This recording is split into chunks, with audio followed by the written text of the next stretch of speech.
Hello and welcome to the special episode on searching the web for research purposes.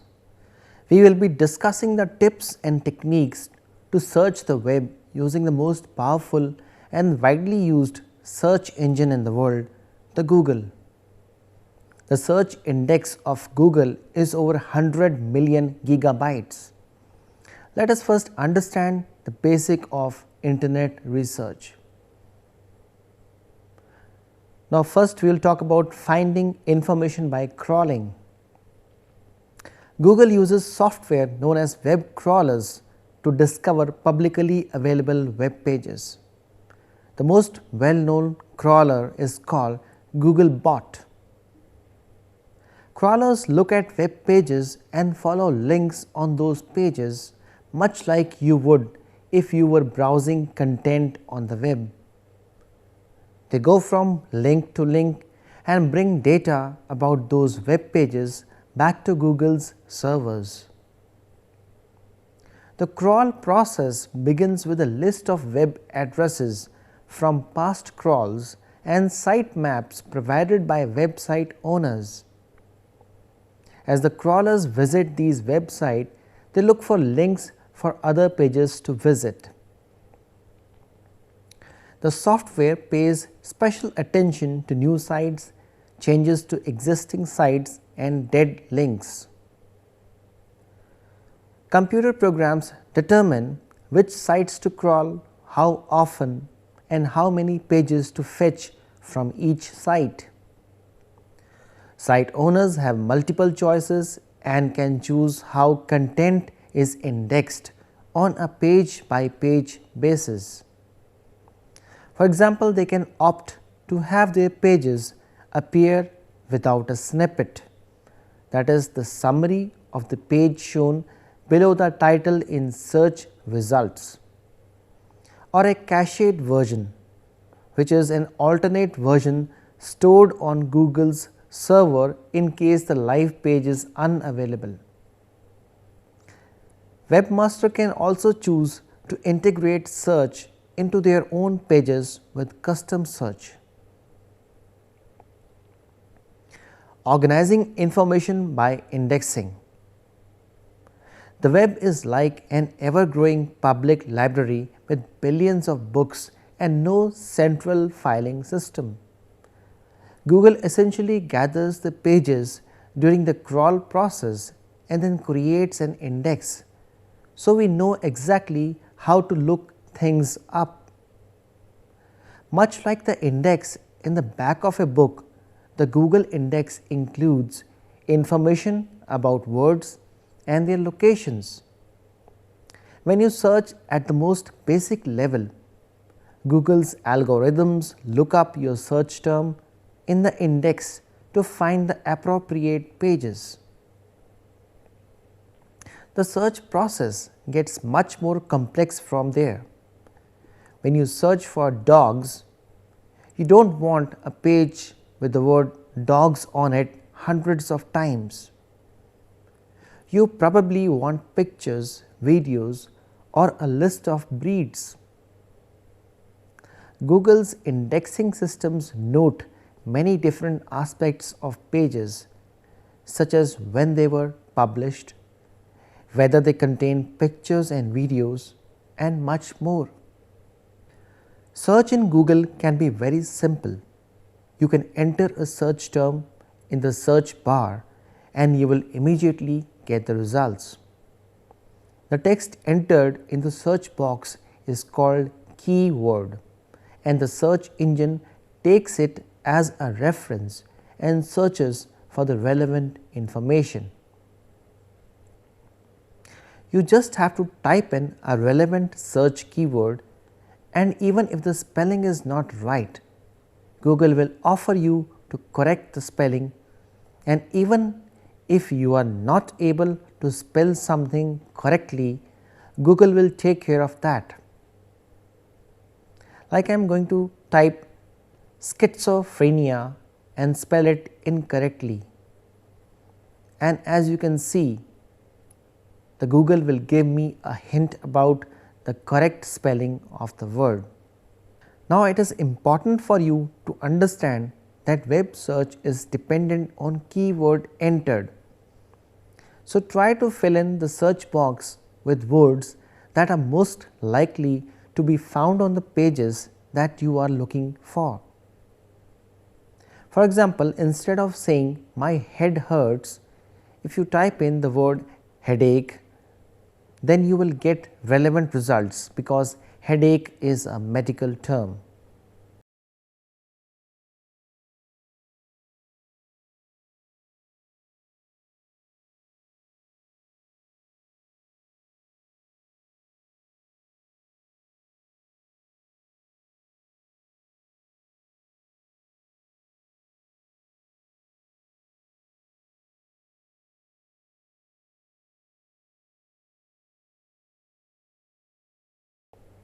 It is also important to note that since the search box will take into account every word that you enter, it is futile to enter a sentence or a group of letters because it will further complicate the results.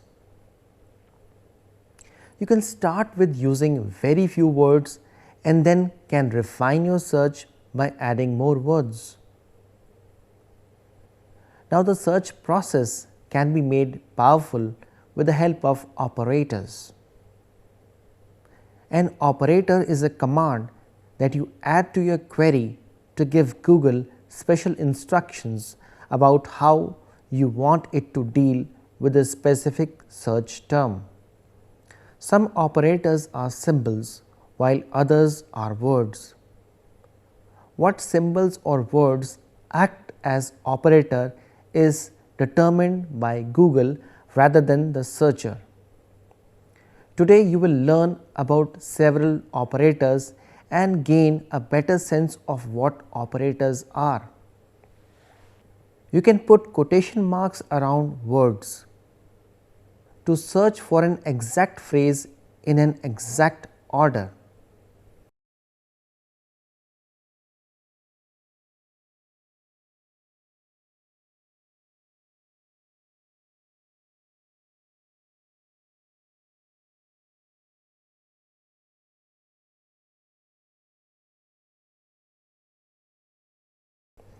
The more unique the word, the more likely you are to get relevant results.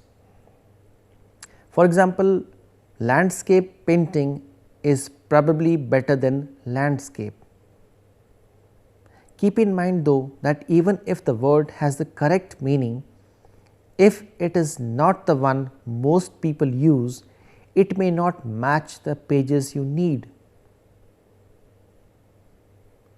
Now, if you want to search within a specific site or type of site, that is .org, .edu, put the word, then site colon after your query followed by the name of the site. For example, I will try to find admission notices inside the website of Punjabi University. Then I will type admission notice space site colon punjabiuniversity.ac.in, and as you can see, I instantly will get the search results exclusively from punjabiuniversity.ac.in.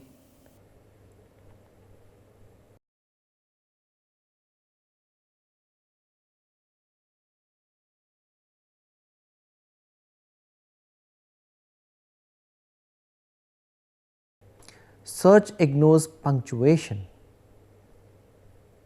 This includes the following symbols like @ hash, percentage, caret, asterisk, brackets, equal to, square brackets, backslash and /, and other special characters. You can also search for specific types of files such as PDF, PPT or XLS by adding file type colon and the 3-letter file abbreviation after your search query. Now, I am going to show you an example. I am going to type mass communication space file type colon PPT and press enter, and there you see a whole lot of search result all in PPT file format, that is PowerPoint presentation.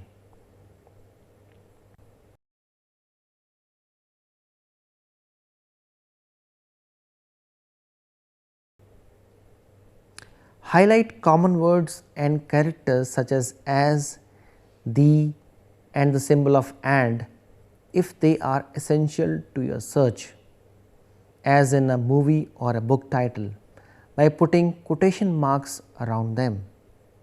You can also use the minus sign to specify particular items you do not want in your results. For example, I will use the search for recipes without onion and I type omelette recipe minus onion, and I get results with recipes without use of onion. Isn't that interesting?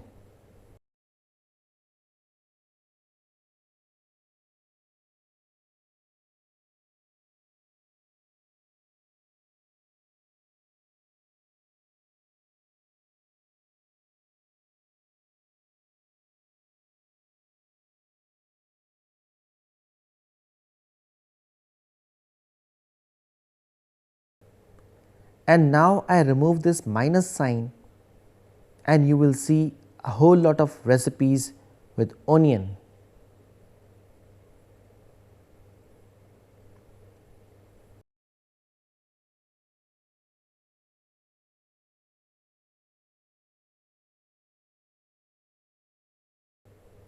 Use the related colon operator to find pages that have similar content by typing related colon followed by the website address. For instance, if you find a website you like, try using related colon insert the URL of the website to locate similar websites. I will give you an example. I will try to find websites related to automobile magazine website name autocarindia.com. So, I type in related colon followed by the URL of the website, that is autocarindia.com, and press enter, and you see a whole lot of websites related to the automobile sector have come up in the search. You can search for items within a specific price range by putting a string, that is 2 dots between amounts. Like I will type in diesel cars 5 lakh and then I put a string, that is 2 dots, and then I put 10 lakhs and press enter, and now you see I have search results that are relevant to the query that I have put in. You can also convert any measurement like miles to kilometers or ounces to liters by typing in the number and unit of measurement. I will show you one example. I type in 35 miles into kilometer, and here it is, I get the exact result. You can also get currency conversion by just typing in the 2 currencies in the search box. I will show you. I type 35 USD, that is United States dollar, and then I type INR, that is Indian National Rupee, and I get the result as soon as I press enter.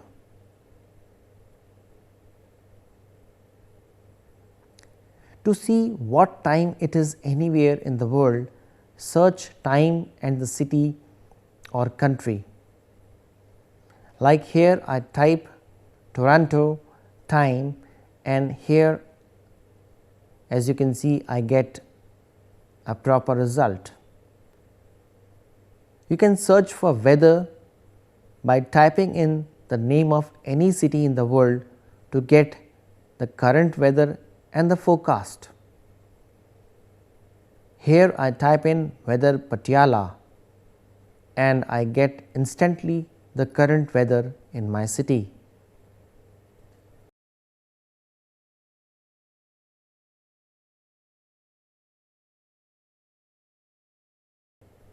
Put define colon in front of any word to get its definition. I type in define schizophrenia and I get the proper definition, including its phonetical pronunciation and an audio help too. Schizophrenia. Schizophrenia.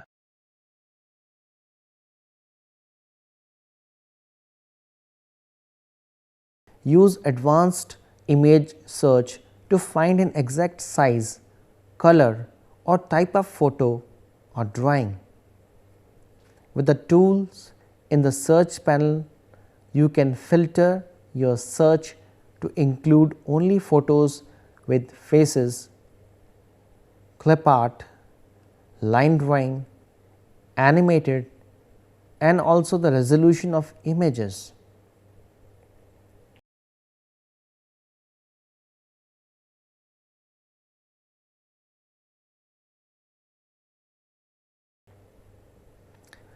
You can also put any math equation in the search box, and like a calculator it will calculate the result.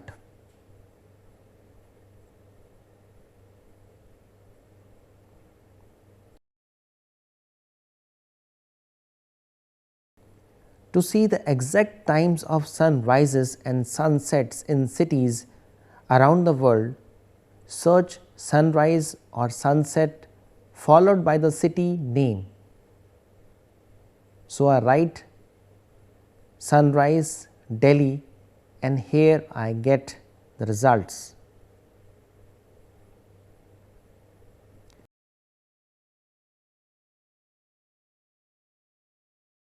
To find a store, restaurant or other business in a given neighborhood, enter the type of business and the location, and the Google will deliver a list of nearby places along with the map, reviews and contact information. If you do not include the location in your search, Google will just find locations close to you. I will write Domino's Pizza and the location of my place, that is Urban Estate Patiala. I press enter and here I get the results.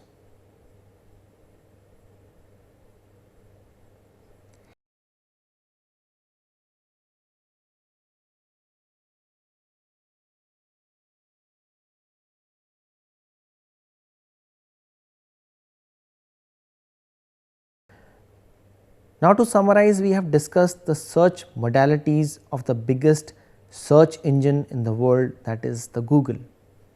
We have uncovered very simple techniques and tips which could help you in a very big way if you are doing some intensive research. Web surfing is heavily dependent on the use of keywords, and we must put in correct keywords and try to make our search more effective by using as less words as possible, because remember, the Google's spiders are not going to take our sentences, but the individual words into consideration. So, the longer your search query, the more less chances you have of finding suitable answer to your problem. You can search for a specific type of file such as PDF, XLS, DOC, etc., or you can specifically search for an item within a website. Starting from a basic query on weather, the Google can fish out photos, videos, blogs, scholarly items, etc. for you if you master these very simple and basic tips for effective searching. Thank you so much for watching.